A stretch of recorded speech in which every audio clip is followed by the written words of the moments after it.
آنباکسینگ غول پیکر داریم. ادونت کلندر برام فرستادن. این ادونت کلندر رو اصولا تو ماه اکتبر و نزدیک کلا به سال نو کریسمس میفرستن. برندهای مختلف و همه برندها دارن ادونت کلندر.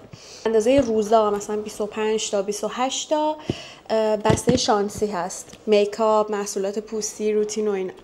داریم که با هم آنباکسش کنیم. خیلی ذوق دارم واقعا. این اولیش.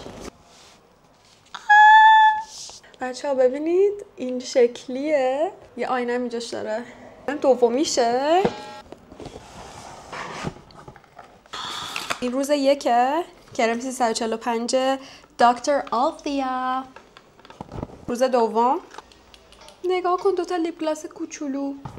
روز سه. یه تونره که اینو من داشتم. روز چهار. یه ریمل از برند کلیو. پلی ماسکه، همونی که بهتون نشون دادم اون سری صورتی بود. ماسک خاک روسه.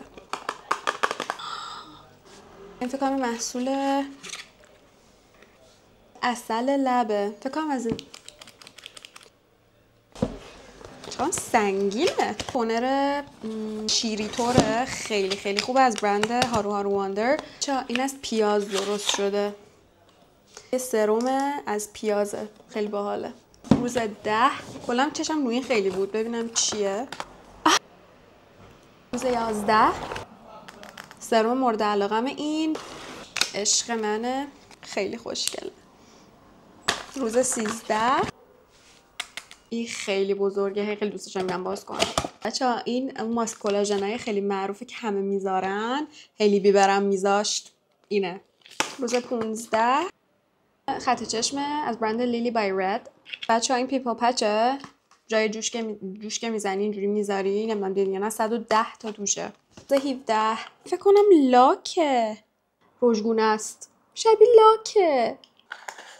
رتیناله، شات رتینال که خیلی معروف از برند سلیمکس کلیمکس، نمیدونم دقیقا، ولی خیلی وایرال شده بود تو تیک تاک. بچه اینو ببین، مداد ابروه، روشن بود، فکر نکنم به من بخوره. بچه این یه دونه ضد آفتابه از برند بیوتی اف جوسان. نمیدونی چیه، خیلی خفنه. یه دونه پرایمره از برند VDL، خیلی راجع به اینم شنیدم. پلت سایه است، خیلی خوشگله. این از برند آنوای که خیلیاتون میشناسین. این سرومی که من نداشتم، سروم هلوشه، آخریش بود، خیلی ناراحتم.